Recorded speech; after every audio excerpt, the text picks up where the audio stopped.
9:14 en este gobierno de la mañana, Z101.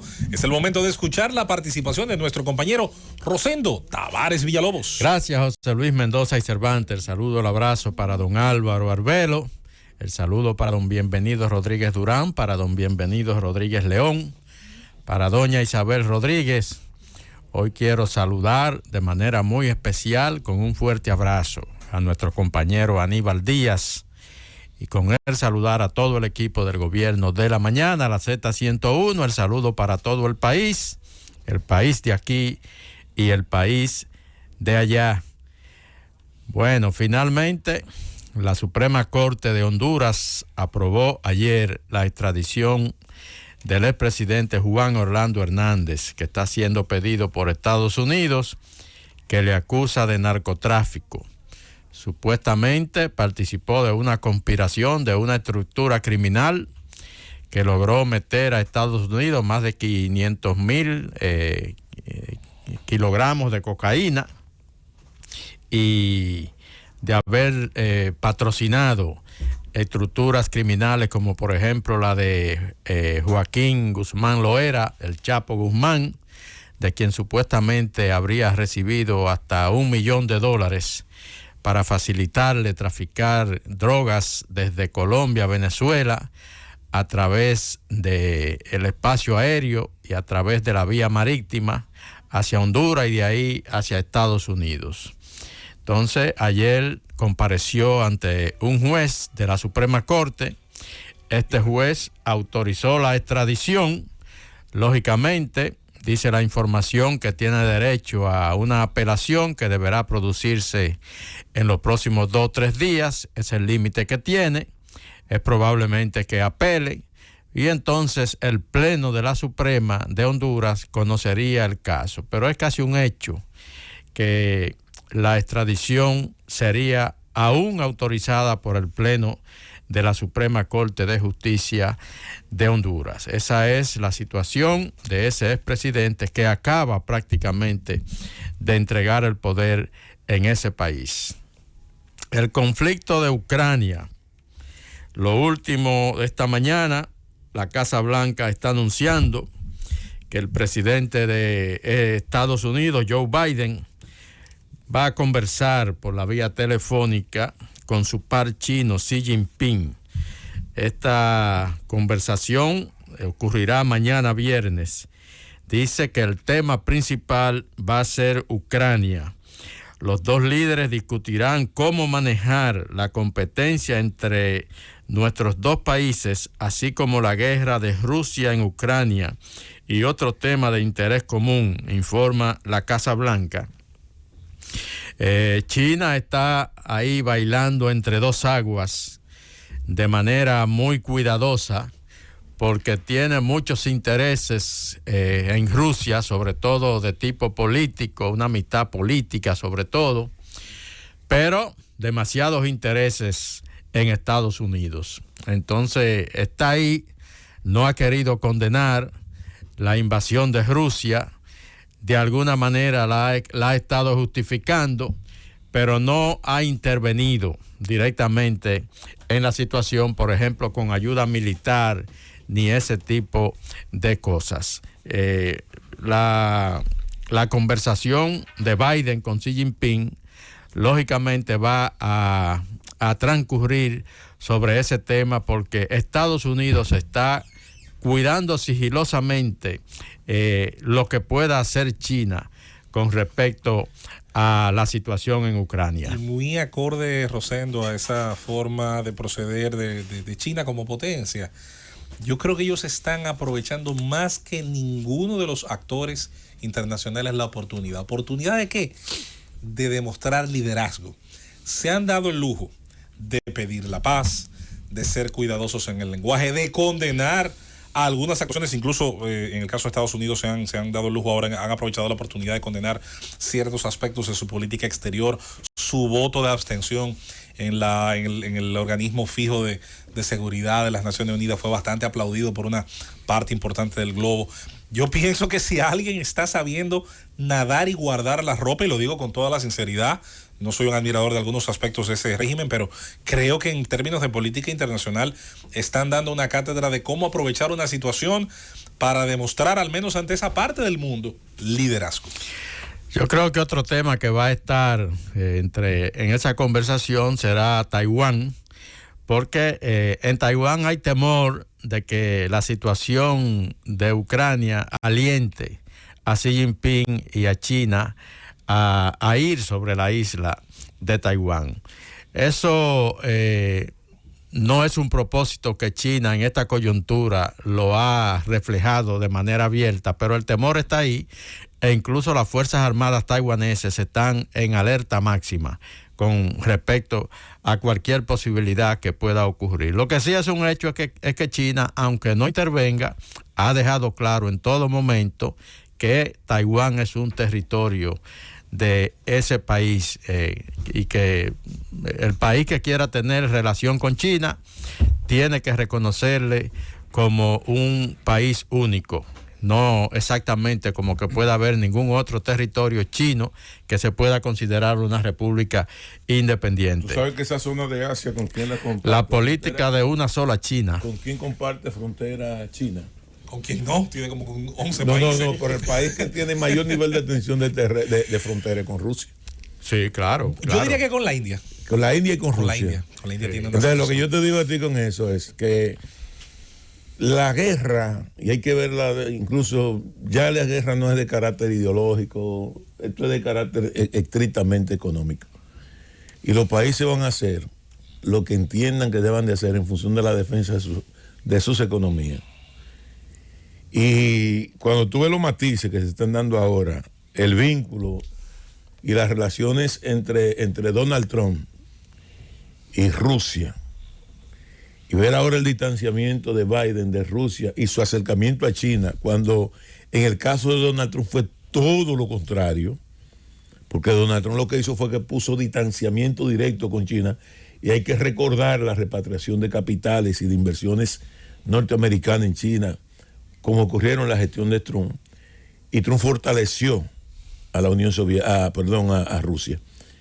Entonces hay que ver ahora el juego de Biden y qué tanto va a obtener, cuál va a ser la ganancia que va a tener China ahora. Trump fortaleció tanto a Rusia que alejó a Estados Unidos de sus socios occidentales, de tanto que fortaleció la relación con Rusia. Pero sin embargo, por un tema meramente personal, pero no tenía nada que ver con los intereses de Estados Digo, Unidos. la administración pasada sancionó a Rusia. No, pero yo no creo que fuera por relaciones de carácter de tipo personal, porque es que es un tema económico. Quien estaba afectando a la economía norteamericana en ese momento no era Rusia, era China. Entonces, él focalizó todo su tema contra. Fíjate que Estados Unidos perdió liderazgo en Europa con la presidencia de Trump. Sin embargo, lo ha recuperado con la presidencia de Biden. Pero recuperó el empleo, recuperó su economía, recuperó su inversión. Pero estamos hablando de geopolítica. Pero espérate. Estamos hablando de la actuación de un país. Pero escúchame, Rosendo. Yo estoy de acuerdo contigo, estamos hablando de geopolítica. La geopolítica es importante, pero cuando tú tienes tu casa en orden. Entonces, habría que ver ahora cuál va a ser los beneficios que va a sacar China frente a Biden, que lo necesita ahora como aliado frente a Rusia. Bueno, vamos a ver. En términos económicos. Lo que tiene que ver con la situación, bueno, ayer... Escúchame, que China es más amenaza para los Estados Unidos que Rusia. No creo. China, pues el problema de China es de economía. Pero es que lo que mueve el mundo es la economía. Por lo tanto, entonces tú lo estás poniendo, Felipe, como que China no necesitara a su mayor inversionista y comprador. No, pero es igual. O sea, yo te estoy diciendo, ¿cuál es el mayor mercado? Mira. Había un escritor norteamericano. O sea, China puede trabajar para producir y satisfacer las necesidades básicas de su mercado. Para que Rosendo continúe, había un escritor norteamericano, Ambrose Bierce, el amargo Bierce, él publicó un libro muy gracioso, se llama El Diccionario del Diablo, y él decía que la alianza era la condición en la que dos políticos estaban, donde uno tenía la mano tan metida en el bolsillo del otro que no podían separarse. Así está en China y Estados Unidos, independientemente de los roces. Posiciones. ¿Qué es China? ¿Está lleno de fábricas norteamericanas? No, ya yo estoy de acuerdo contigo. Eso es inseparable ya, definitivamente. Entonces, la guerra en Ucrania, ayer hay un informe de un avión ruso disparó un par de cohetes contra un teatro en el que había refugiado una cantidad de mujeres, de niños, y eso básicamente sirvió para que el presidente de los Estados Unidos hiciera ayer la aseveración más radical que él ha expresado en contra de las acciones de Vladimir Putin en Ucrania. Tildó a Vladimir Putin de ser un criminal de guerra. Eso es sumamente delicado. Eso es propaganda. Bueno, tú lo puedes tildar de propaganda, pero lo está diciendo el presidente de los Estados Unidos. Y está diciendo que el jefe de otra potencia es un criminal de guerra. Y lo dice sobre la base de lo que establece, por ejemplo, la Convención de Ginebra sobre ese tema. ¿Por qué? Porque están muriendo muchos civiles en medio de la guerra en Ucrania. Pero es lo mismo que yo vuelvo de nuevo al tema ayer. ¿Cuántos civiles murieron en Siria? ¿Cuántos civiles murieron en Irak? ¿Cuántos civiles? O sea, porque esa es la crudeza de la guerra. Mira, no hay nadie que simbolice más la guerra que Mercedes Sosa. Mercedes Sosa, en una de sus canciones más emblemáticas, decía: solo le pido a Dios que la guerra no me sea indiferente. Es un monstruo grande y pisa fuerte sobre la pobre inocencia de la gente. Esa es la guerra. Esa es la guerra. Y todos arman guerras y hacen guerras. Biden dijo la semana pasada que bajo ninguna circunstancia Vladimir Putin iba a salir victorioso de Ucrania. Que no, eso no iba a ocurrir. Y ya es una palabra comprometida.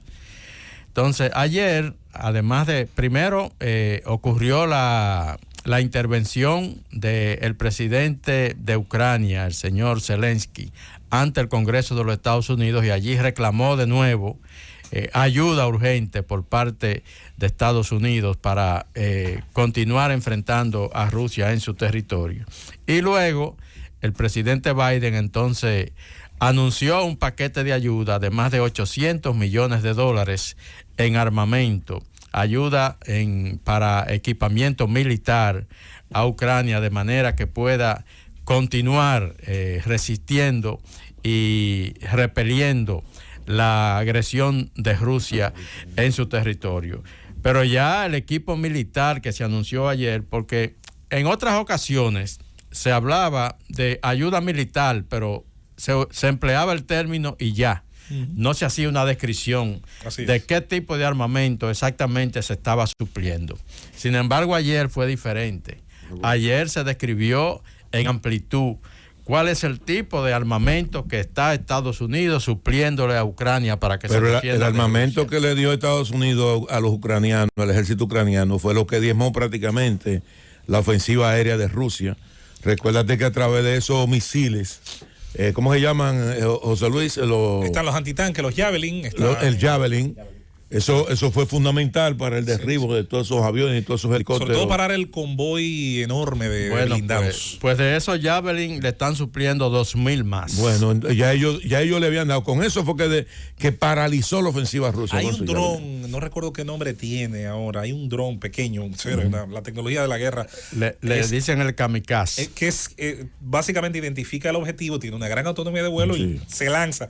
Sí. Que ha sido también importante en este. No recuerdo el nombre del modelo, pero le dicen el kamikaze. Le llaman el dron kamikaze porque el dron regularmente identifica el objetivo dispara y desde el aire dispara y se va. Este ataca. No. Este identifica el objetivo y va y se explota ahí. Entonces, y es chiquitico, pequeñito. Por eso le dicen el kamikaze. No necesita una plataforma de disparo muy... De eso también le están supliendo unos 100 drones Estados Unidos a Ucrania en este paquete de ayuda.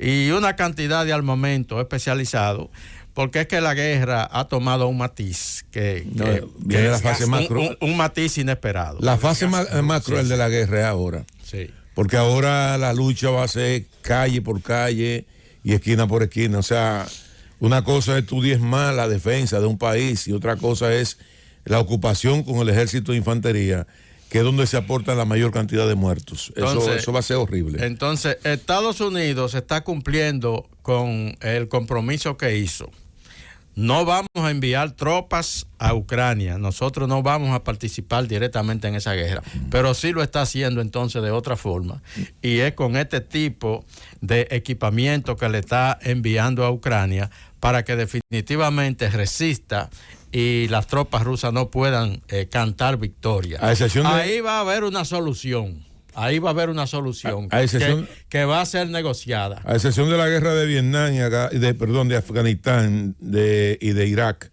que una ocupación militar norteamericana, todas las guerras que Estados Unidos ha hecho, o en los conflictos que se ha involucrado, es con ese tipo de modalidad. Se queda afuera, suple de armamento y de asistencia técnica esas son las llamadas guerras proxy o subsidiarias. Correcto. Pasó en Vietnam, dos potencias arman, estructuran y que los otros se maten. Aunque eso hay que decir que ha terminado casi siempre mal, porque termina involucrándose. Tiene al final una de las potencias que meterse. Ahí va a haber una solución. De hecho, ya se está vislumbrando que se está entendiendo que eso debe de terminar. Pero Estados Unidos, con este tipo de ayuda que está anunciando, de lo que se está asegurando es de que Rusia no se pueda efectivamente apoderar de Ucrania. Que a propósito de la historia de guerra, y don Álvaro es un experto, tú sabes que Estados Unidos se aprovechó, y eso era lo que hacía con los aliados europeos en la Segunda Guerra Mundial. Y quien provoca a los Estados Unidos meterse en la guerra fue el ataque de Pearl Harbor, el 7 de diciembre de 1941. Ya la guerra tenía prácticamente 2 años cuando Estados Unidos vino a involucrarse en la guerra, y se involucra es como resultado de un ataque. ¿Por qué? Porque Estados Unidos era el principal suplidor de armamentos de los aliados europeos en contra de Alemania. No solo de los aliados europeos, sino que Estados Unidos estaba presionando a Japón. Le cortó todos los suministros. Embargo petrolero. Los suministros de hidrocarburos, suministros de comida, todo tipo de suministros para llevarlo a la guerra.